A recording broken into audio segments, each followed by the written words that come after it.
I need you to go away. No, you can't just close your eyes. You have to go away. I can't be perceived while doing this. You can't be what? Perceived. I can feel you perceiving me. Oh, goodness. Hi, kids. Welcome back to another pizza party. I'm Mrs. Pizza. Winnie and Cheese are fighting to the death over there, and Mr. Pizza's sitting right there, even though I told him to leave.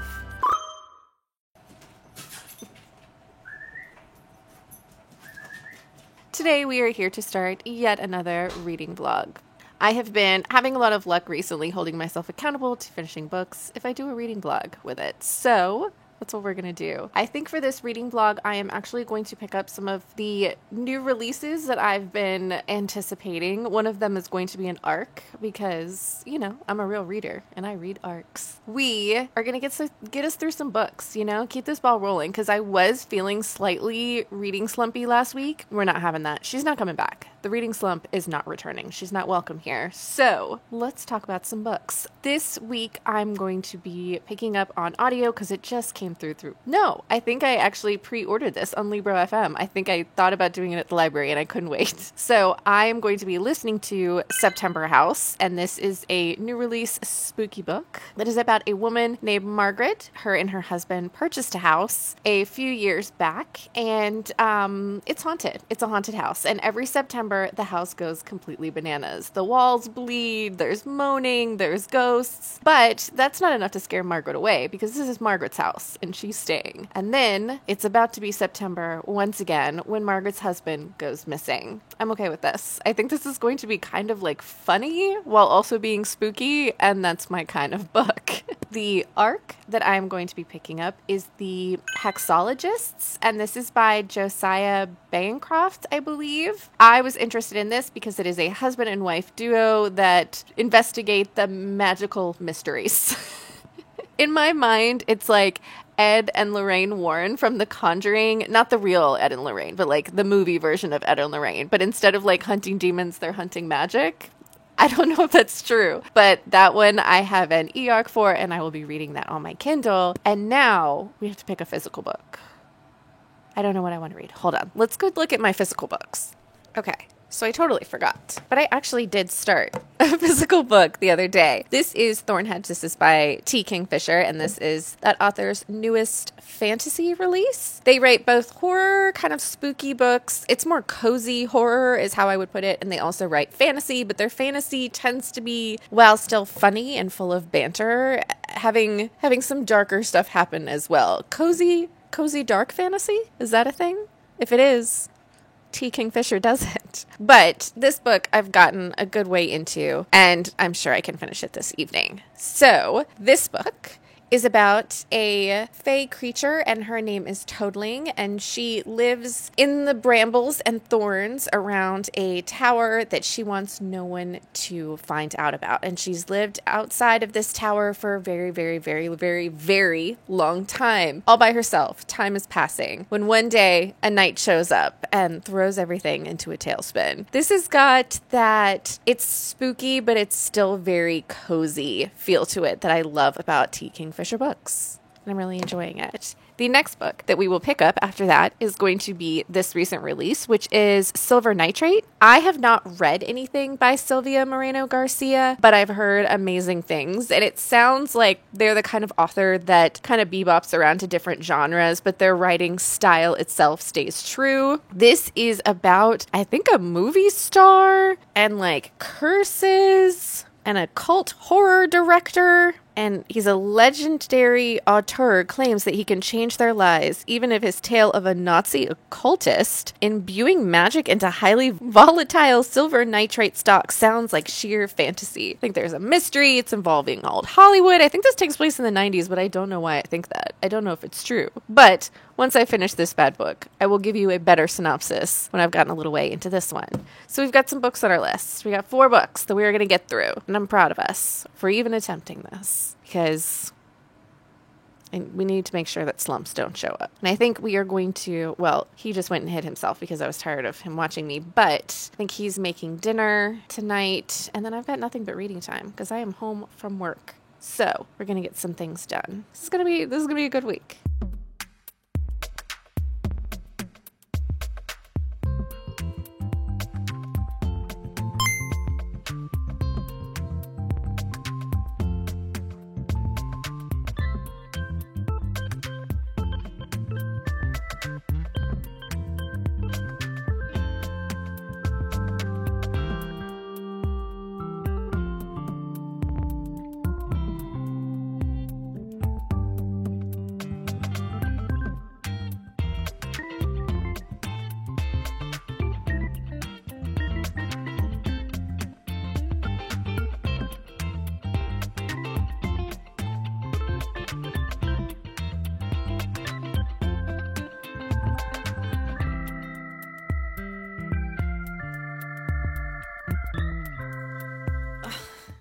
Sitting in this position wearing jeans was a terrible idea.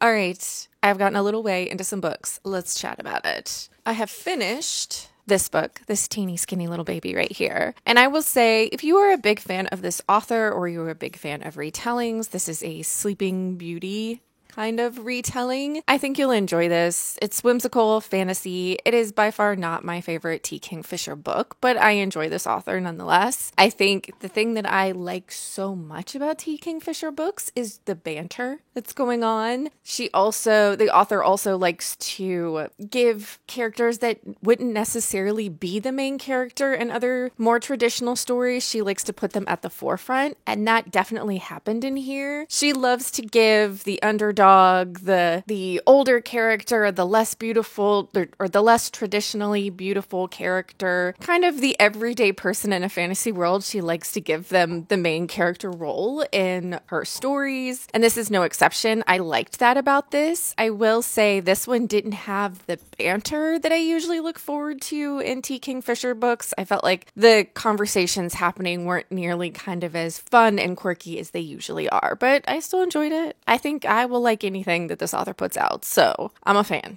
I'm a fan. But I also got the accomplishment of finishing a book, even if it was a skinny one. I then picked up Silver Nitrate and got to the 100-page mark, and now I can give you a better synopsis of what this book is about. This is the story of two characters. I believe they live in Mexico City. I know they live in Mexico. I actually need to Google how to pronounce this name because I've been saying Montserrat, but I don't know if that is correct. Montserrat is how it's said in English. Now for reference. Montserrat. Say it, I was for once pronounce something correctly on my own. This is a story of two people that have been friends since childhood. They are living in Mexico and they are both involved in the film industry. Montserrat is a sound editor for film. She lives a very solitary existence and is kind of described as plain. And she is best friends with Tristan, who is a gorgeous man and a former film star who had a tragedy happen that kind of just catapulted him out of the limelight, is how we'll put it. So now he's kind of more of a B-list celebrity, but still gorgeous. And Montserrat has been in love with Tristan since they were children. Now, this is taking place in the 90s. Both of these characters, since they were children, have been fans of horror movies. And one day, Tristan encounters a famous horror director from the 60s that lives in his building. And then Tristan and Montserrat get kind of wrapped up in the world involved around this missing film and this horror director halfway produced. It never got finished. So we have a mystery going on. We have these two characters that aren't in the best place in their lives. They're scraping by. Money is an issue. They have a very strong friendship. And I think they're going to go down a very dark path accidentally. This is really engaging. There's only been one moment where I was like, well, this is definitely an exposition dump moment, but I was still interested in the exposition, so I was there for it. I like both of our main characters. We get their points of view. Both of them kind of goes back and forth, and the relationship between them is something that you could 100% see realistically happening, but I'm interested to see where this goes. I have also gotten just past, I believe, the 50% mark of the September House, and I can give you a better description about what that one is as well. What are you eating? I don't know what that is. Did you get that off your new toy? She got a new toy last night, and she promptly destroyed it. You can see its remnants. Those are its innards back there, the rainbow innards. What are you... Come here. Why would you want to eat that? It doesn't even taste like anything. All right, September House. In this story, we are obviously following Margaret, as I said before, and she lives in a haunted house. The thing you need to know about this is there is a lot of symbolism, like in all horror books. They're using trauma and different things as symbolism represented by these dark, horrible horror elements. In this instance, we have Margaret who lives in a haunted house, and Margaret, although I can't decide whether or not she is an unreliable narrator, and I don't think you're supposed to know. I think you're supposed to kind of like oscillate back and forth between like, is is she seeing the things she's seeing? Other people have seen them, so she's not crazy, right? But also, Margaret is an enabler and she's very codependent. She basically is in a abusive relationship with her house. She's in a toxic relationship with this haunted house. And if this is the story of if an enabler and a codependent personality moved into a haunted house, that's what would happen. I think if you are a big fan of Rachel Harrison books, the only one I've read from her is Such Sharp Teeth, but I feel like it feels similar even though it doesn't feel similar at all. Why I'm drawing parallels is because I feel like Rachel Harrison's book, at least the one that I read, it's very much about like, you know what we're talking about, but we're using horror elements to talk about them. This book is also like that. You know what we're talking about, but you're using the story of Margaret and her haunted house to talk about them. I'm really enjoying it. Some of the spooky stuff is really gross, can be really spooky, but I don't think I'm actually scared while reading this. You're more just kind of panicked for Margaret. You're on this ride with Margaret and you are just feeling the anxiety for Margaret. But I'm doing so far with my reading. I think I will finish the September House pretty soon. I'm definitely taking this bad boy to work with me. And anytime I've got some downtime, I'm going to try to make my way through it. I don't think it'll take that long, but I've got to leave for work here soon. Oh, so I will let you know when I finished one of these other books. I haven't picked up my Kindle book at all either, so I need to do that.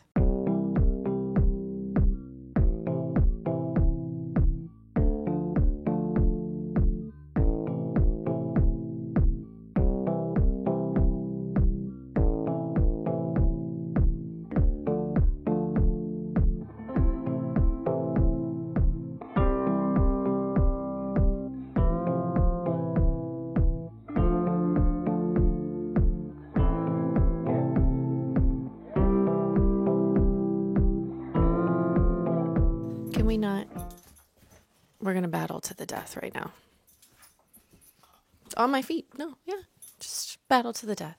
And surprisingly, Cheese usually wins because even though Winnie has her in the weight department and the size department, Winnie is the more heavyweight of the two. Winnie is a sweet, lovely baby. Please don't get behind the camera. Hey. And Cheese is a little bit of a terrorist, so Cheese usually wins. All right, we're not here to talk about the dynamics of my dog playing. We are here. You're in a very precarious position. Oh, okay. We'll just be here and fighting. Hey, Winnie, I love you. Let's not make out, though. That's not how I want this relationship to be. And Cheese has found a broken piece of a toy, and that's going to entertain her for 0.5 seconds. So let's make this quick.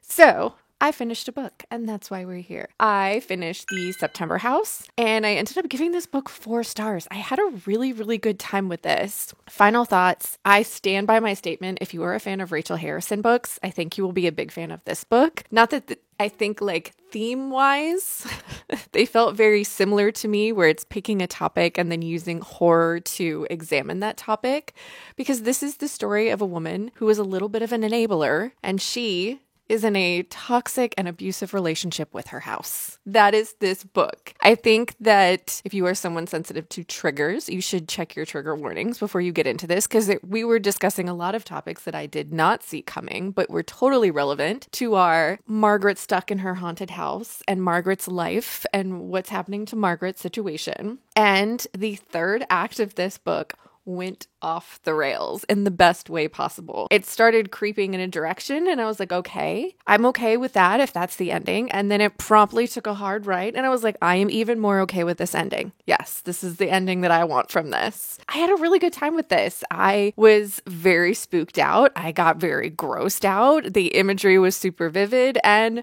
I laughed a couple times because it's kind of darkly funny. This was a lot of fun. How I will describe this is it was creepy, it was spooky, it was dark, and it was also funny. There you go. If that sounds something that might be your vibe. I also loved that our main character was a older woman. I don't know exactly how old she is, but she does have a grown adult daughter. And her husband are both retired in this home. So they've got to be in their like 60s, maybe 70s. I'm going to go with like mid to late 60s. But we had ourselves an older protagonist and she was, bless her, just bless Margaret. I also really enjoyed in this book that it would introduce a character and you would have an initial feeling about this character, whether you liked or disliked them, whether you saw them as a good guy or a bad guy, to oversimplify it. And then throughout the book, they would make you feel one way about someone, and then they would flip it and you would feel very much the other way about someone in the best way possible. All of these characters felt real. And there were the daughter character, Catherine. At one point, I wanted to throttle her. I was so irritated with her. But then throughout the book, you come to understand why she is the way she is. And I sympathized with her. I understood Catherine. And I thought to myself, that is a very normal emotional response to that situation. If this at all interests you, I listened to the audiobook. I had a great time. The audiobook narrator was perfect for this. And I thought it was really, really well done. I am more than halfway through Silver Nitrate, and I need to pick that up today and get on that one because I am enjoying it. I will say, having reached the halfway point, our first spooky thing has kind of happened, and I have a feeling that this is going to be more horror than I thought it was. It's just taking a long time to get into the horror, and I have made absolutely zero headway on my arc. So am I a real reader? Probably not. But if the weather stays nice, we're actually going to take Cheese with us and go out in the public today. So that'll be fun for us. If it doesn't stay nice, then I'll read. But I'll check back in with you when I finished something. Hopefully, I start that arc soon. I don't know what my problem is. If you know what my problem is, let me know, because I would love to be aware of what my problem is.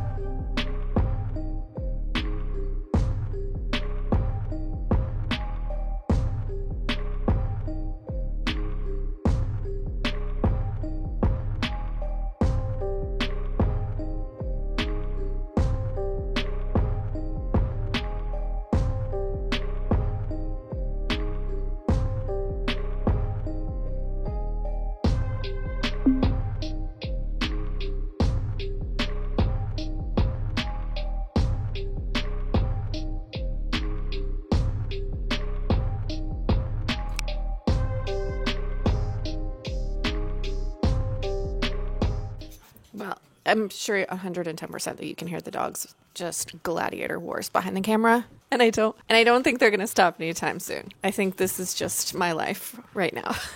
But we're here because I finished a book. I ended up going with 3 stars for this book. And let me explain. My final thoughts on this were that it ended up being more horror than I thought it was going to be. I thought it was going to be more thrillery, which it was. And I enjoyed the horror that happened. But I feel like, how do I even put this in a way that makes sense?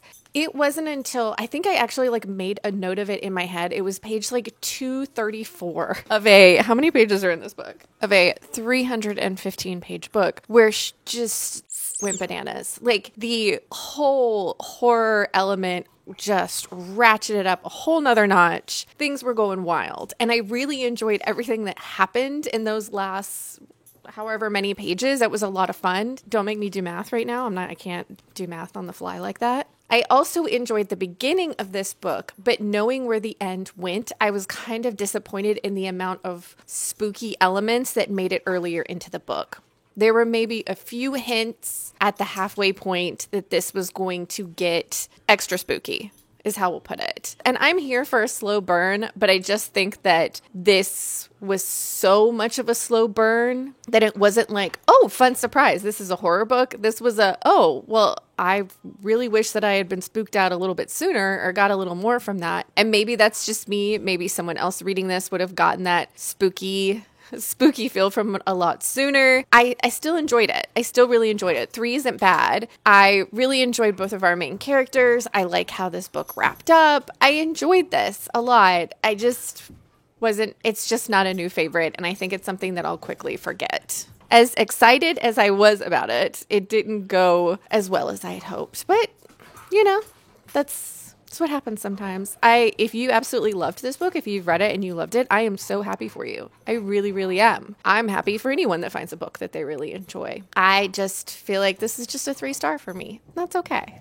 I also absolutely, positively, never picked up my e-arc. I literally haven't looked at I don't even know exactly where my Kindle is in my house right now. That is how few times I have picked my Kindle up in the past week. I don't think we're going to be getting to that book in this vlog. I need to get to it soon because I think it's either recently come out or is about to come out, and I need to get to it before it actually releases. I bet the camera is shaking right now because they are literally just tumbling over each other in the background. But I think that's where I'm going to end this vlog. I ended up getting through 3 books this week. It just wasn't all of the books that I thought I would get through. That's where we're going to end this pizza party. But if you had fun hanging out with me and the dogs, please subscribe. I hope you're reading good books out there, wherever you are.